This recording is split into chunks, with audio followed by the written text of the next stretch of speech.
Bonjour à tous. Alors qu'hier, Ségolène Royal présentait en Conseil des ministres les principales propositions de sa future loi sur la transition énergétique, les commissions du développement durable et des affaires économiques du Sénat ont auditionné Luc Ourcel, le PDG d'Areva. Objectif de cette audition, bien justement, voir le point de vue du géant du nucléaire français sur ce futur projet de loi actuellement en préparation, mais aussi l'interroger sur le très mauvais pré-rapport qui a été rendu par la Cour des comptes au mois de mai, qui remet en cause les choix d'organisation d'Areva, ses choix économiques et notamment sur la question de l'EPR finlandais. Tout de suite donc, retour à cette audition qui s'est tenue hier après-midi en salle Médicis au Sénat. Bon, d'abord, c'est un grand plaisir de participer à vos travaux. J'avais prévu une partie de mon introduction liminaire sur le projet de loi de transition énergétique, sans pouvoir imaginer que le projet de loi serait aujourd'hui communiqué. Mais donc, je présenterai un peu les messages que nous avons fait passer au gouvernement dans cette... Juste une précision, si j'ai bien compris, il s'agit bien d'une communication à l'heure actuelle et non le projet de loi en tant que tel, qui n'est pas passé en Conseil d'État ni au Conseil économique, social et environnemental. Donc ça ne peut pas être le projet de loi, c'est une communication. Voilà. Non mais donc, voilà. Alors, alors si vous voulez sur la procédure, si j'ose dire, je suis le gardien du temps. Alors, si vous voulez, pour nous, ce qui nous paraît très important dans ce projet de loi, c'est l'ambition confirmée de la France, d'une part de réduire sa dépendance aux énergies fossiles et d'autre part de continuer à réduire les émissions de carbone. Et ce, alors que se profile à l'horizon la conférence sur l'énergie et le climat en 2015. Alors, de ce point de vue-là, je crois que le bilan que la France a présenté dans le domaine électrique est un bilan correct, puisque vous savez que dans le domaine de la production d'électricité simplement, nous avons, grâce au nucléaire, grâce à l'hydroélectricité, grâce aussi aux renouvelables, même si elles représentent encore un pourcentage limité, nous avons aujourd'hui le plus bas niveau de production de CO2 par kilowattheure produit. On est à 70 grammes de CO2 par kilowattheure, ce qui nous met à peu près à 1/5 de la moyenne européenne. 1/5 de la moyenne européenne. Et si on prend le pays qui a le plus développé l'énergie éolienne aujourd'hui, qui est le Danemark, vous arrivez à des valeurs de CO2 qui sont à peu près 7 à 8 fois supérieures à la nôtre. Pourquoi? Parce que tout simplement, quand il n'y a pas de vent, le Danemark doit faire appel à de la production d'usage thermique. Alors, ce qui est clair de ce point de vue-là, et je pense que ça apparaît dans les éléments de la communication, c'est qu'on ne peut pas réduire une stratégie bas carbone, on ne peut pas réduire une stratégie énergie simplement à un sujet électrique, et qu'il faut travailler, et même si ce n'est pas notre métier à Areva, qu'il faut travailler d'une part sur le bâtiment, et qui représente le quart des émissions de CO2, et d'autre part sur les transports, qui représentent 41% des émissions, et qui aujourd'hui peut-être, en tout cas n'ont pas été très présents dans les débats préliminaires qui se sont tenus en 2013 sur ce sujet. Alors notre préoccupation, encore une fois, c'est que le débat soit bien un débat global sur le sujet énergétique, et qu'il ne soit pas un débat simplement sur le sujet électrique, et à l'intérieur du sujet électrique, qu'il ne soit pas simplement un débat pour ou contre le nucléaire, pour des raisons bien évidentes. Encore une fois, dans le domaine de l'électricité, nous ne pouvons que nous féliciter au niveau national des résultats en matière de compétitivité du prix de l'électricité, en matière d'indépendance, en matière de contribution à la balance commerciale, et puis aussi évidemment en matière d'émissions de CO2. Alors ce que nous pensons par rapport à cela, c'est que de ce point de vue-là, si un des objectifs essentiels de la stratégie énergétique, c'est la réduction des émissions de CO2, eh bien on peut réfléchir à une augmentation de la part de l'électricité dans le mix énergétique global, puisque aujourd'hui il est possible, et il sera encore possible demain, de produire cette électricité avec un impact limité. Alors, comment pourrait se faire ce développement de la part de l'électricité dans le bilan énergétique? Eh bien, tout simplement par le développement de toute une série de nouveaux usages de l'électricité, qui sont les technologies de l'information, qui sont le développement des transports urbains, les villes intelligentes, le système de la voiture électrique, etc. Toutes nouvelles applications qui se traduiront vraisemblablement par une augmentation de la consommation d'électricité, même si en parallèle, il faut continuer toutes les actions de maîtrise des consommations d'énergie et des consommations d'électricité en particulier. Alors, l'autre élément important aussi de ce message, c'est que c'est une transformation majeure hein, d'engager la transition énergétique et que ça nécessite de le faire de façon progressive. Je crois qu'un de vos collègues, le sénateur Bizet, a justement montré le coût et les inconvénients d'une démarche qui se ferait à pas forcer à partir de l'exemple allemand, puisqu'on voit que l'exemple allemand a coûté très cher en matière de subventions renouvelables, que les prix de l'électricité en Allemagne n'ont cessé d'augmenter pour arriver maintenant pour les ménages à un prix qui est à peu près le double des prix français, et puis avec, il faut bien le dire aussi, peu de conséquences en termes industriels, puisque près de 30 000 emplois ont été détruits en Allemagne, aussi bien dans la filière des industriels que dans les compagnies électriques. Il est assez révélateur de noter qu'une entreprise comme Siemens, pourtant fleuron de cette transition énergétique en Allemagne, a décidé d'abandonner toute activité dans le domaine du solaire. Voilà, donc je crois que c'est pour nous aussi un rappel qu'une transition énergétique, c'est quelque chose qui doit être géré dans la durée, de façon progressive, et avec, autant que faire se peut, la nécessité de mettre en place une filière industrielle. Et je crois que c'est ce qui a été bien montré. Alors, concernant le nucléaire, je crois que pour nous, l'objectif, c'est évidemment d'engager cette diversification tout en préservant le patrimoine public que représente la filière, hein, qui est aujourd'hui à peu près la 3e filière industrielle française, quand vous faites la somme de tous les emplois qui sont aussi bien dans la production que dans les entreprises qui sont fournisseurs de cette activité. Et de ce point de vue-là, dans les réflexions gouvernementales, nous avons noté l'existence de la demande que soit présenté un plan stratégique régulièrement par EDF. Alors ce plan stratégique, c'est pour nous un outil extrêmement précieux parce qu'il doit permettre justement d'abord de confirmer l'engagement dans le nucléaire et d'envoyer un message extrêmement fort, j'y reviendrai, à tous les pays qui veulent développer l'énergie nucléaire et qui ont besoin des compétences françaises. Ce plan stratégique, c'est aussi l'opportunité d'assurer la cohérence du développement entre le nucléaire et les énergies renouvelables dans le domaine électrique. Et ce plan stratégique, très important pour Areva, et j'y reviendrai, c'est qu'on parle bien entendu beaucoup du parc de réacteurs. Il faut aussi parler de l'approvisionnement de ces réacteurs en combustible ainsi que de retraitement. Je vous rappelle à ce titre, pour bien mesurer le lien qui existe entre les deux entreprises, que EDF représente 25% du chiffre d'affaires d'Areva, et Areva est de loin le premier fournisseur d'EDF dans l'ensemble des achats, avec près de 10% des achats. Donc il y a automatiquement, même si les entreprises sont différentes, même si elles ont des métiers différents, il y a automatiquement une logique commune et la nécessité d'avoir une approche commune de ces différents sujets. Alors c'est particulièrement vrai pour un domaine qui est le domaine du retraitement. Puisque vous savez que c'est un choix qui a été fait par la France ainsi que d'autres pays de retraiter le combustible usé et d'y voir la meilleure façon de gérer d'abord les ressources en uranium et puis ensuite de gérer les déchets. Ça représente aujourd'hui près de 6500 emplois, entre, si vous comptez la Hague et Melox.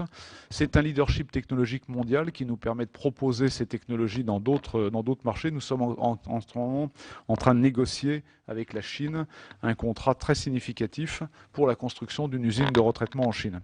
Alors, vous le savez que de ce point de vue-là, dans l'évolution du parc de réacteurs, aujourd'hui à peu près plus d'une vingtaine de réacteurs français utilisent du MOX, donc sur les 58, et il faut donc prévoir dans les évolutions de ce parc, si certains de ces réacteurs sont amenés à fermer, il faut évidemment prévoir dans le futur et dans la construction de nouveaux réacteurs, des réacteurs capables d'utiliser ce MOX.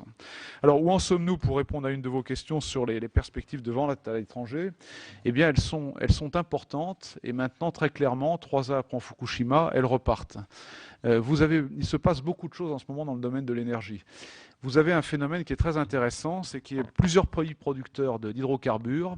Ça a été le cas des Émirats arabes unis, c'est maintenant le cas de l'Arabie saoudite, du Kazakhstan, de la Malaisie et de l'Indonésie, envisagent de développer le nucléaire pour couvrir leurs propres besoins d'électricité. Et je crois que le fait que des pays qui détiennent des réserves majeures dans le domaine des hydrocarbures veuille avoir recours au nucléaire, c'est un signal que cette énergie a un rôle à jouer dans le futur. Nous avons beaucoup de prospects aussi bien sûr en Asie et en Chine en particulier, où les besoins d'électricité sont très importants et les besoins d'une électricité propre sont encore plus importants compte tenu des contraintes très fortes qu'ils ont en ce moment en matière de pollution et d'environnement. Et puis vous avez toute une série de pays en Europe qui envisagent un développement de l'énergie nucléaire.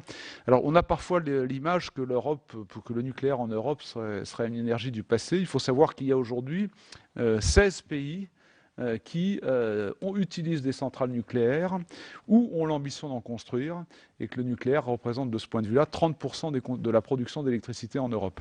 Alors évidemment, quels sont ces pays? À côté de nous, la Grande-Bretagne, qui après avoir misé massivement sur ses ressources en gaz, se rend compte de la nécessité de rééquilibrer son mix énergétique et de redévelopper le nucléaire. Le nucléaire aujourd'hui représente 20% à peu près de la production d'électricité en Grande-Bretagne. Et vous savez l'importance du projet que nous avons avec EDF de construire des EPR en Grande-Bretagne, grâce à une nouvelle régulation du secteur électrique. Si ce projet est approuvé par Bruxelles d'ici la fin de l'année, je pense qu'il en entraînera bien d'autres, et on peut penser à la Pologne ou un certain nombre d'autres pays d'Europe centrale où il y aura des projets d'EPR. Donc ces perspectives de vente, elles existent avec le réacteur EPR, donc le plus gros. Elles existent aussi avec le réacteur Atmea, qui est un réacteur de 1000 MW de taille moyenne, pour lequel nous avons des négociations très actives en Turquie pour 4 Atmea, et pour lequel nous avons aussi des discussions au Vietnam aujourd'hui et demain au Brésil. Alors il est incontestable que ces deux réacteurs bénéficient d'une part de la force de l'équipe de France, de toute l'expérience à la fois de l'opérateur EDF et de l'industriel Areva. Il bénéficie aussi du retour d'expérience des premiers projets d'EPR que nous sommes en train de construire, certains avec difficulté, il ne faut pas le cacher. Et il bénéficie aussi du fait que le label France est reconnu comme un label absolument essentiel en matière de sûreté, grâce aussi à la coopération avec l'autorité de sûreté nucléaire. Alors, je crois que c'est un point important aussi de dire que nous sommes convaincus qu'il y a de la place pour des renouvelables, pour les énergies renouvelables. Areva s'est lancé dans le domaine des renouvelables avec, d'une part, la volonté de profiter de ce marché qui se développe, mais avec aussi l'ambition de contribuer à régler un problème qui est lié à ces énergies renouvelables, qui est aujourd'hui, à part quelques-unes, leur manque de compétitivité et la nécessité de les développer à coût de subventions, comme ça a été le cas dans d'autres pays. Donc notre ambition, c'est de nous positionner sur des domaines où notre capacité technologique ou notre expérience de gestion des grands projets doit permettre de réduire le coût de développement de ces énergies. Alors c'est particulièrement le cas de l'éolien offshore, où vous savez que nous venons de remporter les deux champs lors de l'appel d'offres lancé par le gouvernement. Et dans ce domaine, nous sommes convaincus qu'il y a beaucoup de possibilités en France, en Grande-Bretagne, en Allemagne et dans bien d'autres pays, et sans doute plus tard en Asie. Alors, pour ce faire, nous pensons qu'il faut jouer d'ores et déjà la carte de la consolidation européenne, et nous avons créé un partenariat avec une entreprise espagnole, Gamesa, pour devenir demain un des leaders européens. De façon générale, ce sera la stratégie d'Areva dans le renouvelable, c'est de systématiquement rechercher des partenariats nationaux ou européens pour développer ces énergies, à la fois pour partager les coûts de développement, à la fois pour partager les compétences techniques et augmenter les chances d'accès au marché. C'est ce que nous avons fait dans le domaine du stockage de l'électricité. Nous venons de créer une entreprise dans le domaine de l'hydrogène avec une société française qui s'appelle Smart Energy et avec le soutien de l'ADEME. Alors ce stockage, aujourd'hui, nous pensons que ce stockage n'est pas assez soutenu. À titre d'exemple, si vous êtes un investisseur dans le domaine des énergies renouvelables et si vous décidez d'installer une capacité de stockage à côté, vous n'avez pas de rémunération particulière pour cette capacité de stockage. Et donc nous pensons que ce projet de loi peut être l'occasion de donner une prime à ceux qui développent ces capacités de stockage. Pour répondre à votre question, quelle technologie? C'est justement une des difficultés.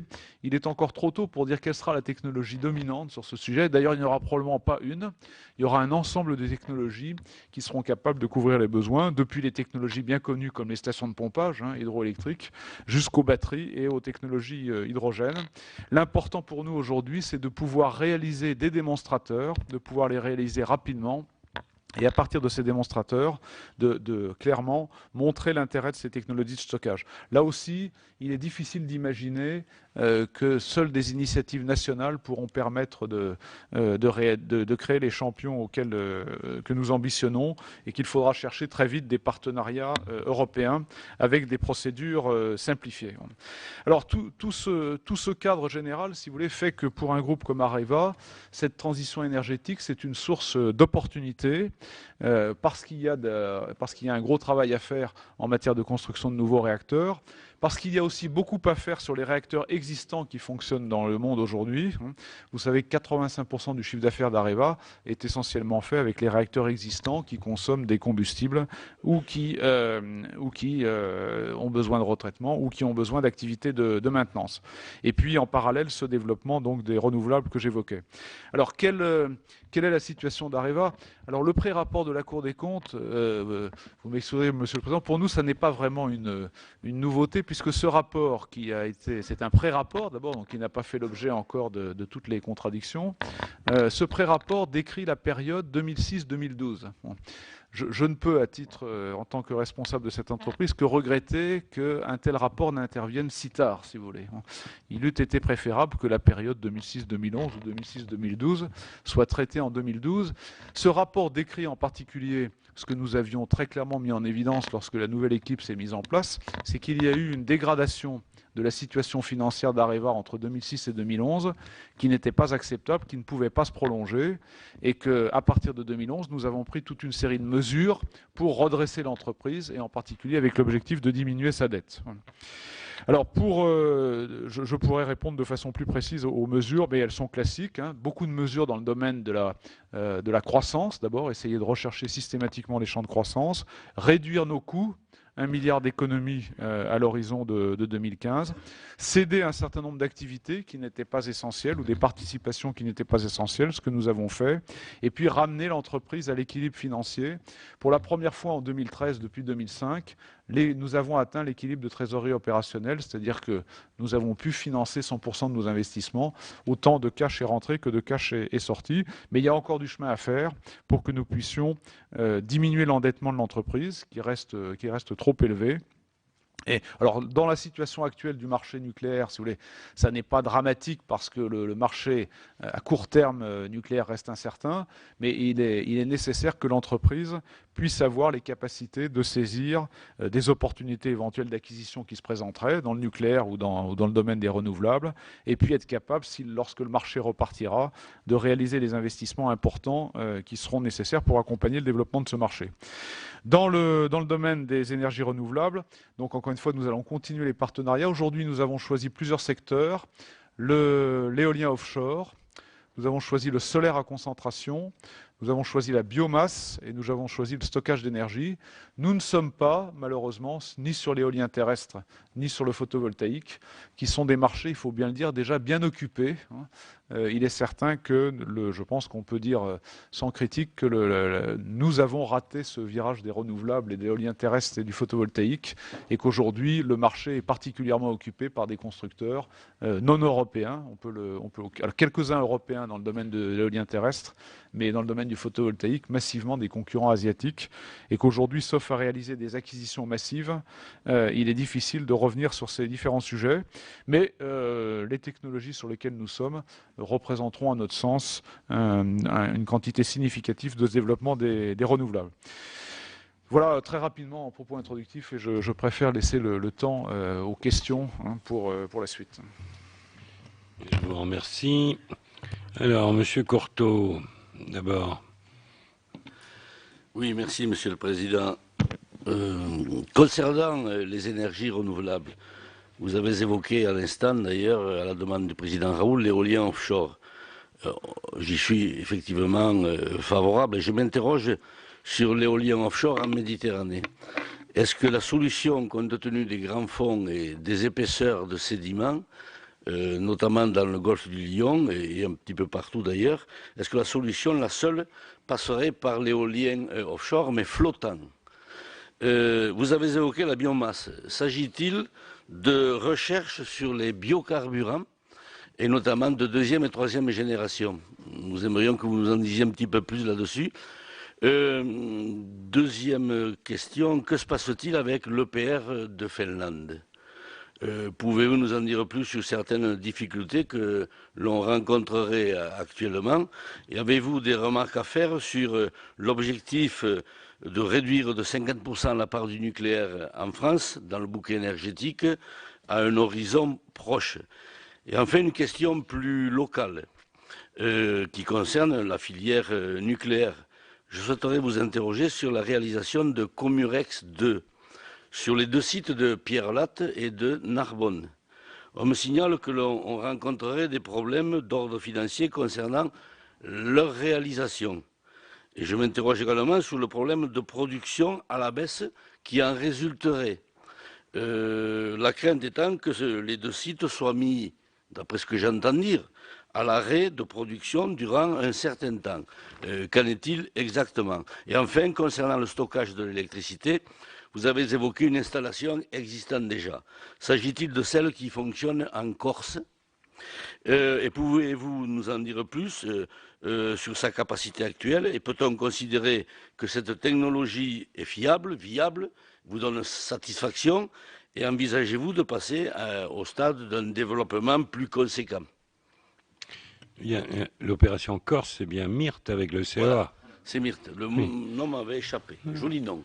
Non, mais rien ne m'échappe, monsieur Courteau. Monsieur Filleul. Merci, Monsieur le Président. Oui, je voulais poser 2 questions, en fait. Moi, je me réjouis de l'expansion extérieure d'Areva, évidemment. C'est une grande entreprise emblématique de notre pays. Mais je voulais vous poser quand même une première question concernant les centrales que vous vendez dans des pays émergents, dans des zones géopolitiques sensibles. Comment vous assurez-vous de la sûreté nucléaire dans ces pays, de la maintenance dans la durée? Puisque une centrale nucléaire, aujourd'hui, on le voit en France, il y a 40 ans. Hein. Donc, c'est quand même un sujet important. Deuxième question, une question un peu générale aussi, mais moi qui m'intéresse beaucoup dans le cadre de la restructuration industrielle de notre pays. Le rapport Gallo a montré beaucoup de choses, en particulier un problème spécifiquement français. Les grandes entreprises françaises sur le marché international travaillent seules. Les Allemands, pour prendre cet exemple-là, embarquent avec les entreprises allemandes, embarquent avec elles les sous-traitants allemands, de telle sorte qu'il y ait, dans la filière et les filières proches, une dynamique qui est tout à fait positive pour l'industrie allemande. Qu'en est-il d'Areva sur les marchés internationaux? Merci. Peut-être des sujets d'actualité peut-être un peu chauds, il va falloir refroidir le réacteur. Là. Je vais peut-être laisser la parole tout de suite à M. Fouché, mais la question de M. Filleul, évidemment, me brûle les lèvres dans le contexte actuel et depuis lundi soir. Depuis, donc, oui, lundi soir. L'opération Alstom, évidemment. Et en particulier, est-ce que ceci a des conséquences pour Areva? Quels sont vos partenariats privilégiés? Vous n'êtes pas obligé de tout dire, il vous sera beaucoup pardonné. Hein. Monsieur Fouché. Monsieur le Président, merci. Simplement, c'est sûr que nous sommes fiers dans ce pays d'avoir 2 entreprises comme Areva et comme EDF, naturellement, qui sont au top niveau. Je voudrais poser 2 questions. Notre ami Roland Courteau a évoqué le stockage. Est-ce que vous pouvez nous dire quelles sont les perspectives de stockage? Quand les voyez-vous finalisées, je veux dire, pour qu'elles soient efficaces? Et deuxièmement, dans un article des Échos du 13 juin, j'ai lu que le gouvernement d'Angela Merkel a décidé de stopper les garanties de crédit à l'exportation de composants nucléaires. Le ministre de l'économie allemand, Sigmar Gabriel, indiquant que l'Allemagne a abandonné l'énergie nucléaire car elle implique des risques considérables et non maîtrisables. Bon, ça c'est la version des Allemands. Mais cette décision aurait été prise, selon ce qu'on nous disait, avec les ministères des Affaires étrangères, des Finances et du Développement des différents pays de l'Europe. Donc je crois que Paris s'inquiète d'un mauvais signal envoyé à l'industrie. Quelle est aujourd'hui votre réaction, Monsieur le Président, sur la position allemande? Technique. Que des questions faciles, Monsieur le Président, vous voyez bien. Mais, non, mais je crains qu'on monte en puissance. Monsieur Vaugrenard. Merci, Monsieur le Président. On me disait dans ma jeunesse, il faut promettre que ce qu'on peut tenir. Est-ce que vous pensez que la promesse est crédible, qui consiste à dire qu'on peut réduire le nucléaire de 75 à 50% en si peu de temps? Donc c'est une question d'ordre général. Et ensuite, est-ce qu'Areva compte investir dans l'hydrolienne? Et si c'est le cas, est-ce que vous pensez qu'on peut passer rapidement de l'expérimentation à l'opérationnel? C'est une source d'énergie particulièrement intéressante parce qu'elle a l'avantage d'être permanente, ce qui n'est pas le cas de l'éolien. Donc j'aimerais avoir votre point de vue sur cette question-là. Nous avons auditionné M. Bigot, hier administrateur général du commissariat à l'énergie atomique, et à un moment a été évoqué l'évolution du traitement des déchets et leur éventuelle réutilisation comme source d'énergie. Est-ce qu'Areva travaille sur cette question-là? Quel potentiel peut se dégager? Ça nous semble particulièrement intéressant. Quel partenariat également Areva a déjà ou compte avoir avec d'autres partenaires importants au niveau du continent européen, de l'Union européenne? Et enfin, dernière question par rapport au gaz de schiste. Est-ce qu'il existe de votre côté de la recherche fondamentale permettant d'éviter d'utiliser le gaz de schiste par la manière traditionnelle qu'on connaît aujourd'hui, par fracturation? Yannick Vaugrenard, juste une petite précision par rapport à ta question.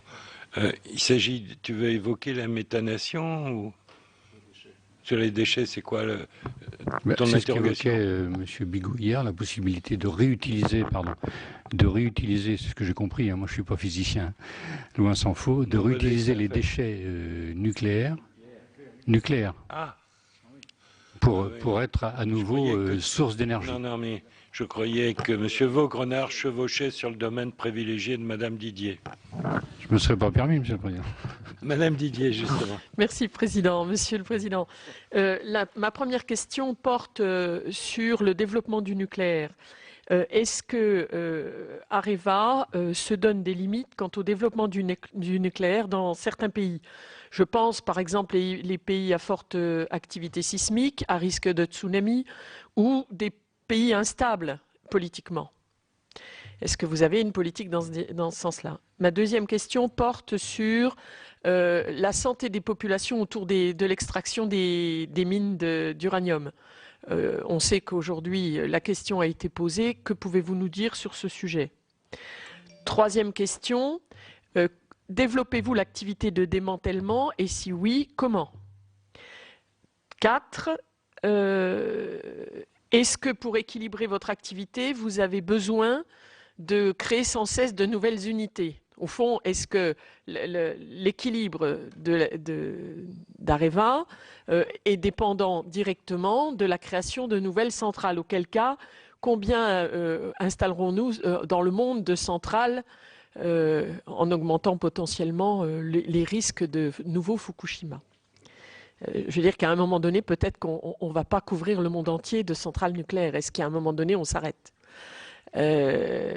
Cinquième question, la question de la sécurité qui n'a pas été abordée mais qui est au cœur du refus de certaines personnes ou de certains pays ou de certains groupes politiques de l'énergie nucléaire. C'est très clair. Donc voilà, où en est-on? On sait pertinemment que lorsqu'on cherche à faire de la productivité, il y a les deux sujets sur lesquels systématiquement on fait de la productivité, c'est à la fois la masse salariale et sur les questions de sécurité. C'est traditionnel dans les autres industries.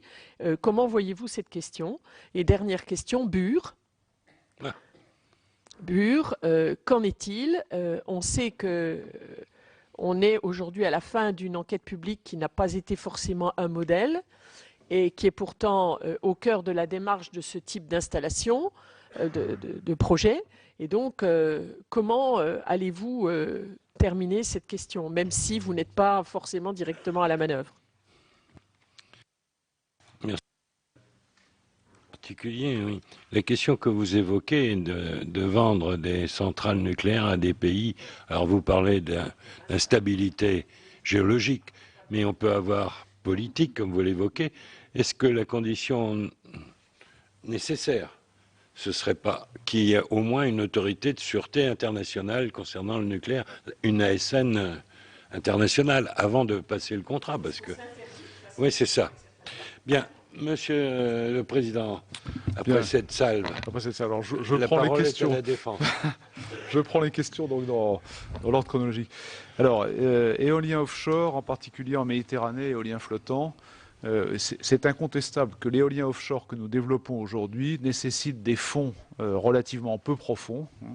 On va aller facilement jusqu'à 40-50 mètres et ils font des fonds effectivement qui aient une certaine qualité.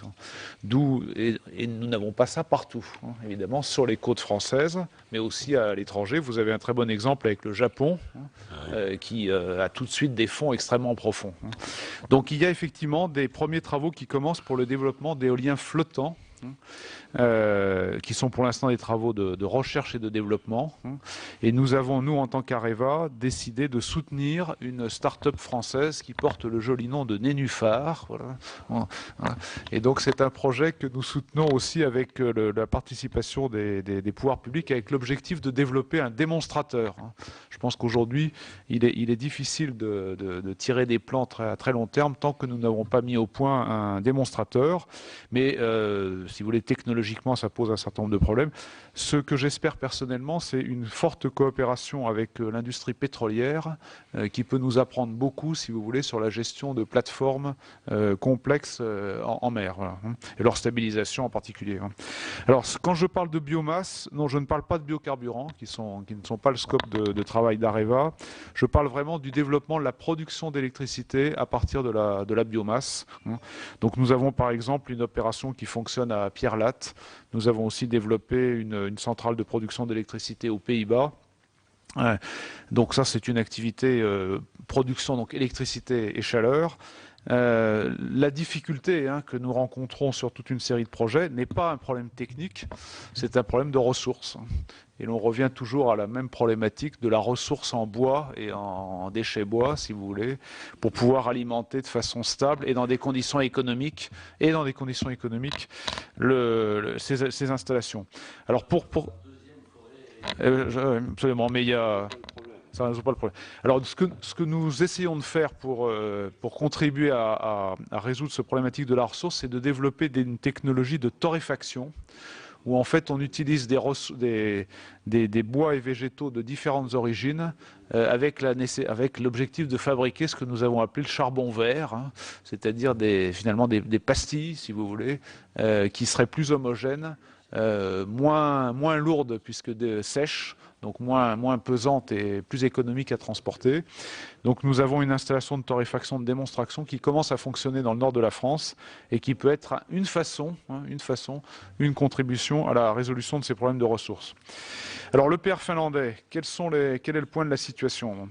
Bon, c'est un projet qui très clairement était le premier, n'était pas effectué sur le territoire national, donc il a incontestablement accumulé quelques difficultés au démarrage. Aujourd'hui, c'est un projet qui est terminé à près de 87%. Et donc, nous arrivons maintenant progressivement vers la phase d'essai. Nous avons franchi en ce début d'année des étapes importantes avec d'abord la réalisation du test de confinement de l'enceinte, qui est une étape très importante pour vérifier la robustesse. Nous avons eu aussi l'approbation de l'autorité de sûreté finlandaise pour le contrôle commande. Vous savez que c'était un sujet qui était latent depuis un certain temps. Et donc il faut retenir qu'aujourd'hui les problèmes de l'EPR finlandais, qui sont des problèmes très lourds financièrement pour Areva, ne sont pas des problèmes techniques. Il n'y a pas de problème technique en Finlande. Il y a un problème essentiellement contractuel. Il y a un problème de relations commerciales très difficile avec le client, qui se traduit par un contentieux très très lourd, puisque nous avons lancé une procédure d'arbitrage international et que nous demandons aux clients 2,7 milliards d'euros d'indemnisation. Donc ça vous donne une idée de la difficulté. Nous avons un client qui n'arrive pas à prendre ses responsabilités alors que la phase d'essai s'approche et qu'il faut absolument qu'il prenne maintenant les commandes. Bon, j'espère que les premières décisions du tribunal arbitral sont attendues pour le début de l'année 2015 et j'espère que ces décisions influenceront positivement le comportement du client pour que nous arrivions à un démarrage satisfaisant de ce projet. Alors le client, pour autant, et l'autorité de sûreté finlandaise, et c'est très important, reconnaissent que c'est la meilleure technologie aujourd'hui disponible, en particulier en termes de sûreté. L'autorité de sûreté finlandaise est très exigeante. Et donc vraiment, moi, je souhaite qu'on retienne, il n'y a pas de problème technique en Finlande, il y a un problème contractuel. L'objectif de réduire à 50%, je crois que si vous voulez, moi ce que je retiens d'abord, c'est une décision pour nous de nature gouvernementale. La politique énergétique, le choix du mix, c'est pas une décision laissée au marché, c'est un choix de souveraineté. Et en tant qu'entreprise publique, nous travaillerons dans le cadre de ces objectifs. Ce que je retiens du projet du gouvernement, c'est une approche pragmatique, à la fois qui consiste à se baser sur un objectif et puis à mettre en place des outils de pilotage qui permettront d'ajuster cette évolution au mieux des intérêts du pays, des consommateurs et de l'entreprise. Il est évident qu'un des paramètres essentiels de cette évolution, ce sera l'évolution des consommations d'électricité. L'évolution des consommations d'électricité liée à la croissance économique, la démographie, l'augmentation des usages, etc. Nous, ce qui est très important, comme je l'évoquais, c'est qu'il y ait une continuité, c'est-à-dire que non seulement on raisonne à l'horizon 2025, mais que nous soit indiqué très clairement la perspective au-delà de 2025, quelle part veut-on que le nucléaire joue, puisque beaucoup de nos investissements, beaucoup de nos programmes visent des horizons évidemment beaucoup plus lointains. Alors Comurex 2, donc c'est une installation qui en fait qui est une modernisation de nos installations existantes pour réaliser la conversion, qui est une des étapes de fabrication du combustible. Alors ce projet était un projet très ambitieux, c'est un investissement très important de près d'1 milliard d'euros sur le territoire français, et c'est un projet qui avait pour but de remettre au niveau des installations qui étaient assez anciennes. Quelles sont les difficultés actuelles? D'abord, le marché de la conversion est un marché qui est très très difficile. Il y a des surcapacités mondiales. Le fait que les Japonais n'aient pas redémarré amplifie ces surcapacités.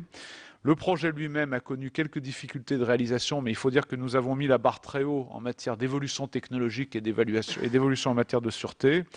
Et donc aujourd'hui, il n'y a pas vraiment de problème financier au sens incapacité de financer. Il y a un problème de bon déroulement de ce projet. Nous avons donc, pour éviter une discontinuité de production, nous avons fait la demande à l'autorité de sûreté de pouvoir prolonger la durée de vie de l'installation Comurex 1 et donc d'assurer comme ça une meilleure transition entre l'installation de Comurex 1 qui fonctionne aujourd'hui sur les 2 sites et l'installation de Comurex 2 qui fonctionnera demain. Et nous attendons donc la position de l'autorité de sûreté. Nous sommes prêts à faire quelques investissements pour permettre cette extension de durée de vie.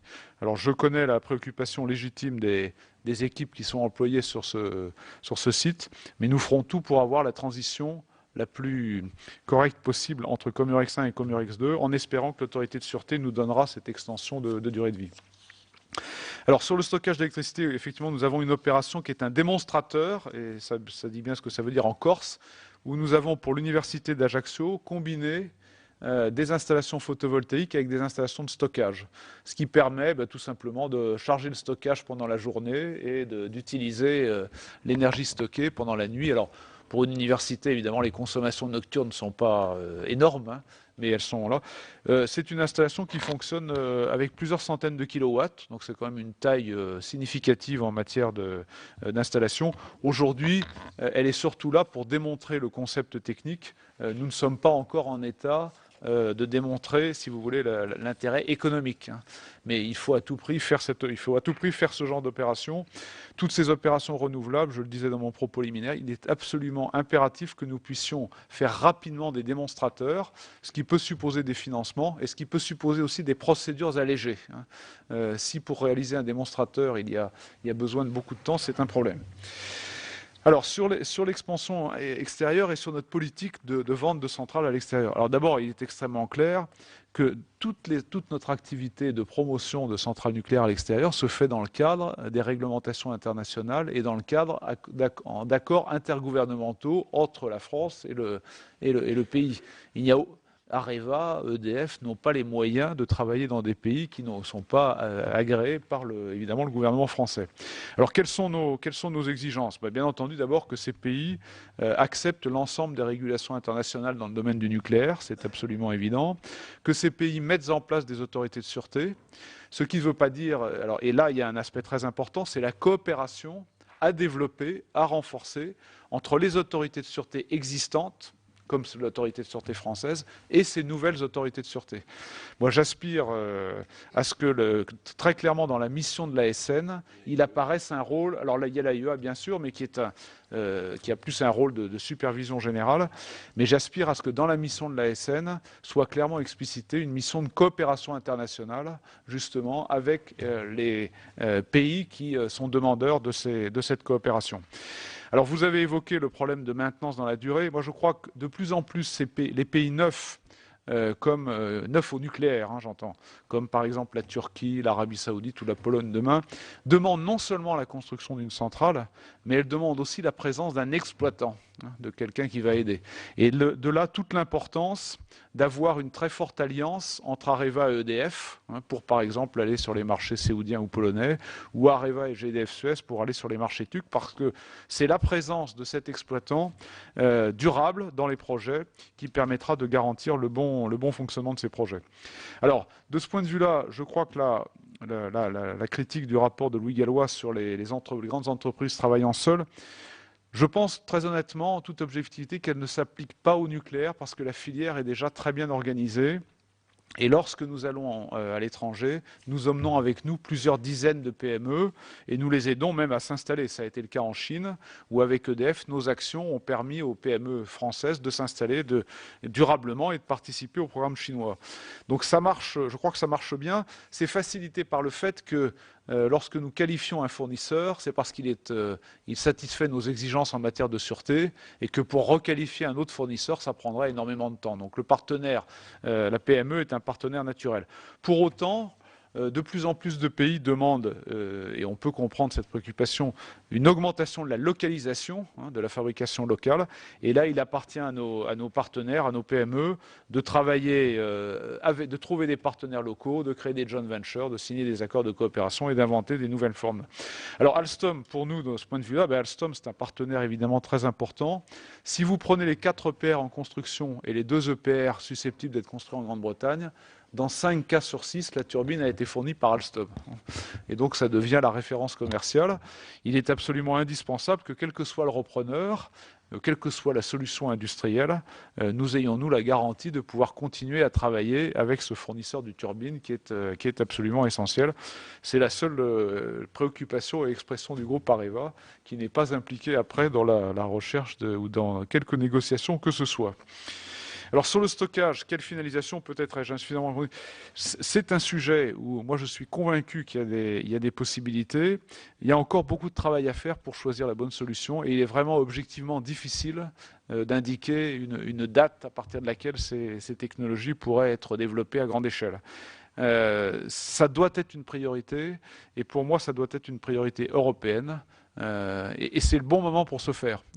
Il est beaucoup plus facile de faire des alliances lorsqu'on est au démarrage des travaux, la première activité de R&D, lorsque chacun a déjà établi son organisation industrielle. Alors vous l'avez effectivement signalé, Madame Merkel a indiqué que la Coface allemande, Hermès, n'apporterait plus sa garantie de crédit. Alors, non pas pour la fourniture de composants, mais pour la construction de nouvelles centrales. C'est-à-dire que nous avons, nos équipes allemandes, par exemple, ont un rôle important pour vendre des composants dans le domaine de la sûreté. Ça sera toujours couvert.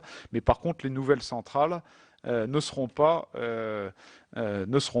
soutenues par Hermès. Alors, d'abord, ça pose un problème très clair, mais qui est un problème général, qui est un problème de financement de nos activités export. Le dispositif français de financement, de soutien à l'export des grandes infrastructures a perdu de sa compétitivité par rapport à nos gros concurrents. Et là, il y a une réflexion d'ensemble à avoir, parce que ça ne concerne pas que le nucléaire, mais notre système est aujourd'hui, qui est un système indirect, vous savez, au travers de la COFAS qui intervient vis-à-vis des partenaires financiers, est un système qui est plus coûteux que les systèmes de financement direct qui ont été mis en place dans les différents pays. Quelles seront les conséquences pour l'Allemagne ? Bien entendu, ça ne va pas renforcer ni le secteur nucléaire en Allemagne, ni les PME nucléaires en Allemagne, ni nos propres, nous-mêmes, pour nos équipes allemandes. Ça nous amène à nous poser un certain nombre de questions sur leur développement. Alors, une question sur l'hydrolienne. Alors l'hydrolienne, donc la production d'électricité à partir de courants marins, là, Areva ne peut pas tout faire. Nous avons peu de compétences sous-marines. D'autres entreprises françaises en ont beaucoup plus. Et donc nous laissons à ces entreprises comme DCNS ou d'autres le développement de ces secteurs. Mais voilà. Mais là aussi, je pense que toujours la même problématique des démonstrateurs. Montrer que la technologie marche, la tester, et c'est seulement à partir de cette étape que vous pouvez avoir une vision plus prospective. Alors dans le domaine du nucléaire, le choix français pour la partie déchets, c'est de retraiter les combustibles déjà usés, parce que c'est intéressant économiquement, et parce que ça simplifie la gestion après des déchets dans leur phase finale. Le président de la République avait confirmé que le retraitement faisait partie des choix français. C'est très important pour nous de pouvoir continuer cette activité. Et bien entendu, les choix qui seront faits sur le parc nucléaire français sont de ce point de vue-là assez déterminants, puisqu'aujourd'hui, sur la 60aine de réacteurs en France, vous en avez une 20aine qui utilisent le combustible MOX. Donc il est nécessaire, dans la durée, de garantir un débouché pour ces activités. Sur les partenariats, je l'ai dit d'abord, le nucléaire pour nous c'est déjà un métier de partenariat. Il y a beaucoup d'activités, dans le domaine minier, dans le domaine technologique, pour le développement de nouveaux réacteurs comme le réacteur Atmea, où nous avons des partenaires, qu'ils soient asiatiques, qu'ils soient européens. Ça fait partie de la logique. Pour le renouvelable, c'est une nouveauté, mais ça nous paraît une condition absolument indispensable. Et nous cherchons tous les partenaires qui peuvent nous apporter ou des capacités technologiques supplémentaires, ou l'accès à certains marchés, et des modes de financement. Là, une grande ouverture. Ça peut être en France, comme l'exemple que je vous ai donné avec nos activités dans le domaine de l'hydrogène, mais ça peut être aussi en Europe, comme le cas que je vous ai donné avec l'éolien offshore. Sur le gaz de schiste, pas d'activité d'Areva dans ce domaine, pas de compétences particulières. Alors, encore une fois, sur le développement du nucléaire, pour répondre à la question, je crois que les limites, les limites, bien entendu, c'est l'acceptation par les pays où nous travaillons de toutes les réglementations internationales dans le domaine du nucléaire. C'est l'existence d'autorités de sûreté réelles et efficaces. Et puis, évidemment, c'est la prise en compte des risques particuliers, mais qui font l'objet, comme par exemple les risques sismiques, qui font l'objet d'études au cas par cas. En Turquie, où nous travaillons actuellement, comme vous pouvez l'imaginer, il y a une très grande attention à la compréhension de la sismicité du site et la possibilité, il y a des réponses technologiques. Je vous rappelle que ce qui s'est passé au Japon, les centrales ont résisté au tremblement de terre. Les problèmes du Japon ne sont pas liés au tremblement de terre. Les problèmes du Japon sont liés au tsunami qui est intervenu après, si vous voulez. Bon, mais le tsunami, il n'y en a pas dans toutes les zones où il y a des tremblements de terre. Vous avez des technologies aujourd'hui qui sont des technologies d'ailleurs largement diffusées aussi au Japon en termes sur la construction aussi bien résidentielle que industrielle, qui permettent, dont le principe est en fait de déconnecter si j'ose dire, l'installation du sol et donc d'éviter la propagation des secousses. Vous avez aussi évidemment de très nombreux calculs. De ce point de vue-là, le fait qu'en Turquie, par exemple, nous travaillons avec l'entreprise japonaise Mitsubishi, c'est un élément qui permet vraiment de mettre en commun toutes ces mesures pour protéger les installations d'un point de vue sismique. Alors la santé des populations autour des mines, bon, c'est un sujet, si vous voulez, nous dans le domaine minier, quand nous arrivons dans un pays, nous arrivons pour longtemps. Et nous sommes là pour rester. Et nous l'avons montré récemment avec les accords que nous avons signés au Niger. Si nous ne prenions pas en compte ces questions de santé des populations autour des mines, nous ne resterions pas. Nous ne serions pas acceptés dans la durée. Ça fait partie, si vous voulez, des choix absolument fondamentaux, des valeurs fondamentales avec lesquelles le groupe Areva veut opérer. Et pratiquement, ça se passe comment? Bon, bien entendu, ça se passe d'abord par un aspect très important. Nous appliquons partout en matière de protection de nos travailleurs les mêmes exigences en matière de radioprotection, par exemple. Même si la régulation nationale, parfois, est plus lâche, nous appliquons systématiquement le niveau le plus exigeant dans tous les pays du monde. Et deuxièmement, nous avons mis en place, soit auprès des mines actuelles, soit parfois auprès des mines qui ont été fermées, des observatoires de la santé, qui sont des dispositifs où nous impliquons toutes les parties prenantes locales, le système de santé pour assurer un suivi des populations qui ont travaillé chez nous dans le passé, des populations actuelles, de l'environnement. Et jusqu'à présent, ces systèmes n'ont pas mis en évidence de problèmes particuliers. Alors le démantèlement. le démantèlement aujourd'hui, pour nous, c'est déjà une activité industrielle. Ça n'est pas un marché futur, c'est déjà une activité industrielle parce que nous démantelons nos propres installations. Nous avons des installations, par exemple à La Hague, qui ont atteint une certaine ancienneté, donc nous avons acquis une expérience et des compétences. Mais c'est aussi une activité commerciale, puisque nous démantelons des activités du CEA. Nous avons aussi une expérience en Allemagne, aux États-Unis, en travaillant sur les installations du Department of Energy, Department of Defense. Nous avons démantelé des centrales en Allemagne et aux États-Unis. Et donc pour nous, si vous voulez, il ne s'agit pas d'une nouvelle activité. Quelle est la compétence d'Areva en la matière? Elle est d'abord dans le diagnostic initial, dans l'élaboration des plans de démantèlement, dans l'évaluation des coûts pour lesquels nous sommes capables de proposer des chiffres assez fiables, et puis après dans l'intervention dans les zones les plus contaminées, où nous avons l'habitude d'évoluer avec des équipements particuliers et avec l'expérience de nos personnels. C'est un marché donc, qui aujourd'hui représente déjà pour Areva entre 4 et 500 millions d'euros par an, donc vous voyez quelque chose de significatif, que nous ne voyons pas pour autant se développer à très vive allure. Parce que même s'il y a des centrales qui seront fermées, comme c'est le cas en Allemagne, il n'y a pas d'empressement des compagnies électriques, si vous voulez, à démanteler. Et puis les procédures réglementaires sont longues. Entre le moment où la décision est prise d'arrêter la centrale et les autorisations pour le démantèlement, qui en fait fixent l'objectif du démantèlement, il s'écoule parfois plusieurs années, c'est bien normal. Dernier point qui est important à prendre en compte, par exemple pour nos collègues allemands, c'est que ces activités de démantèlement seront aussi une façon pour ces entreprises de résoudre la problématique sociale liée à l'arrêt des centrales. En priorité, donc pas nécessairement beaucoup d'emplois pour nous. Alors après, les nouvelles unités dans l'équipe d'Areva, bon, Areva, encore une fois, c'est une entreprise qui travaille, qui construit de nouveaux réacteurs, mais qui aussi participe à la maintenance des réacteurs existants et à la fourniture de combustible. Nous notons que le marché continue à se développer.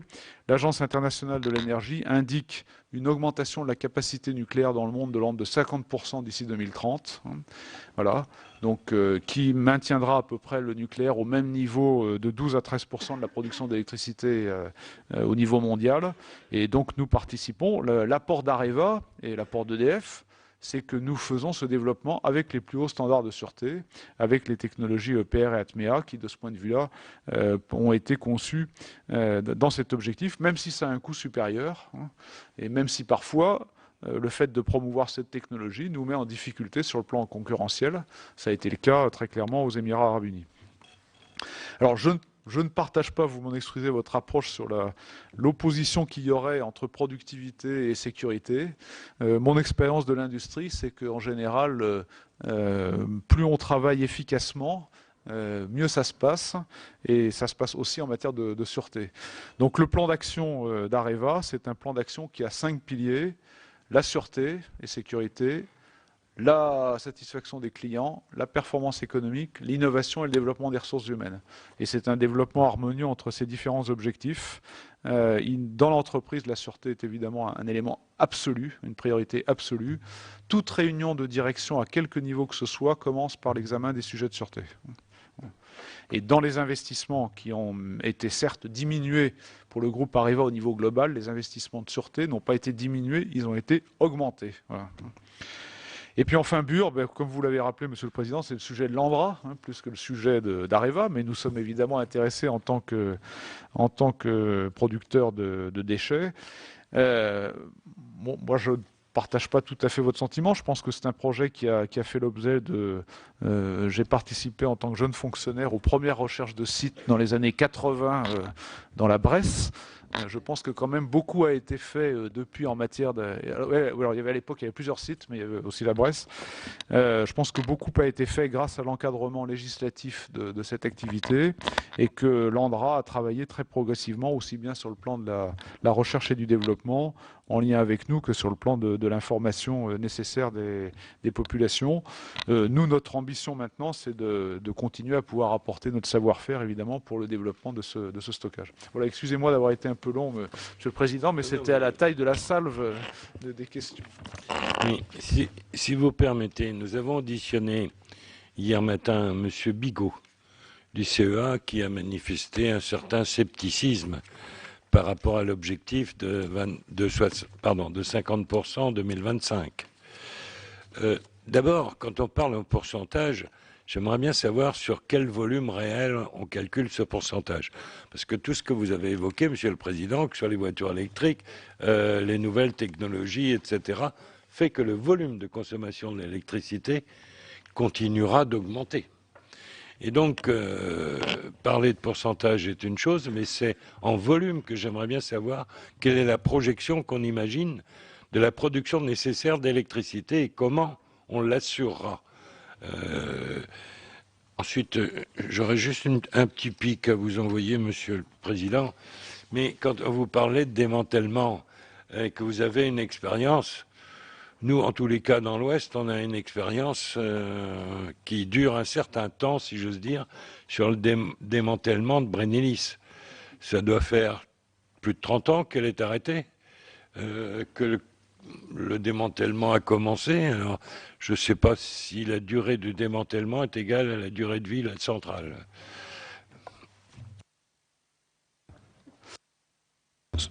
Pardon. Sur la consommation d'électricité. Mais moi, je crois que c'est justement, si vous voulez, le sujet absolument central qui va être déterminant pour piloter cette évolution vers 50%. Mon sentiment personnel, si vous voulez, c'est qu'il est probablement incorrect. Pardon, ouais. Est-ce que les 50% annoncés pour 2025 correspondent aux 75% en volume d'aujourd'hui? Ben, écoutez, dans certains scénarios d'évolution rapide de la consommation d'électricité, oui, voilà.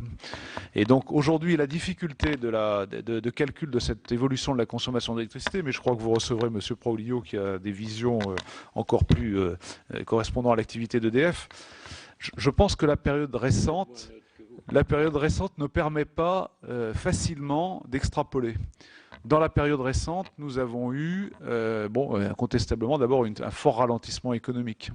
Dans la période récente, nous n'avons pas encore vu le poids des nouvelles technologies de l'information, même si ça commence à prendre sa part, et nous n'avons pas encore vu l'impact de la voiture électrique ou d'un développement plus systématique des transports humains. Je pense aussi que nous n'avons pas encore intégré la croissance démographique. Le vieillissement des populations peut se traduire aussi par le développement à domicile de toute une série de nouveaux équipements, de domotique, de suivi de la santé, d'applications mécaniques. C'est tout ça qui est, à mon avis, en germe en ce moment et qui peut se traduire par des évolutions significatives de la consommation d'électricité, de la production d'électricité. Ce qui ne veut pas dire, encore une fois, qu'il ne faut pas en parallèle faire tout ce qu'il faut faire pour réduire les consommations d'électricité dans d'autres domaines. Donc dans des scénarios de forte croissance de la consommation d'électricité, eh bien le 50% se fait mécaniquement et donc à la capacité relativement constante. Je crois que ce qui me paraît très pragmatique dans le projet de loi et ce que le gouvernement va mettre en place, c'est justement de mettre en place ce pilotage qui, il faut bien reconnaître, avait un peu disparu de nos pratiques et avoir régulièrement un éclairage stratégique sur justement une actualisation des prévisions, comment ça va se traduire en termes de moyens, des moyens à arrêter, des moyens nouveaux à construire, ça me paraît être un élément extrêmement important, en tout cas dont nous, industriels, nous sommes demandeurs pour planifier nos activités.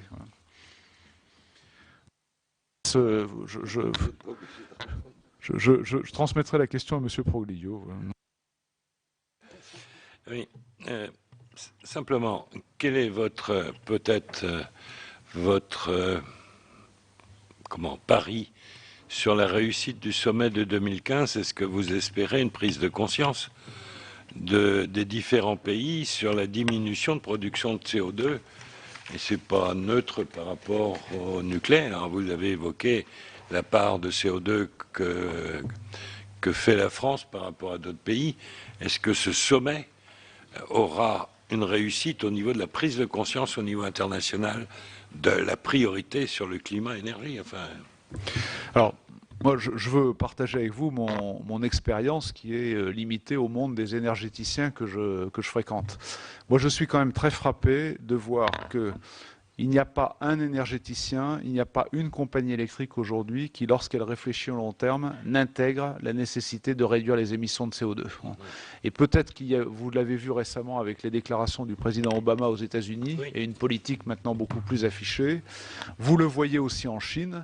avec, lors de la dernière réunion du Congrès du Parti communiste chinois, des propos extrêmement offensifs du Premier ministre chinois sur le thème de la lutte contre la pollution, avec des pollutions qui ont atteint des niveaux maintenant très, très, très importants.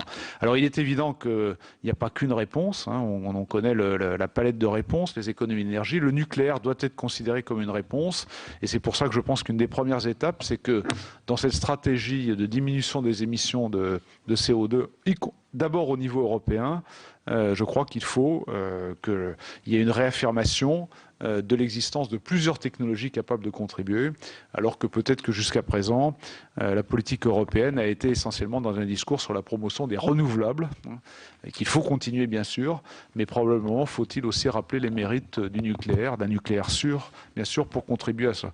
Moi, c'est vraiment Pour l'audition de Luc Ourcel, le PDG d'Areva, il était entendu par les sénateurs de la Commission des affaires économiques.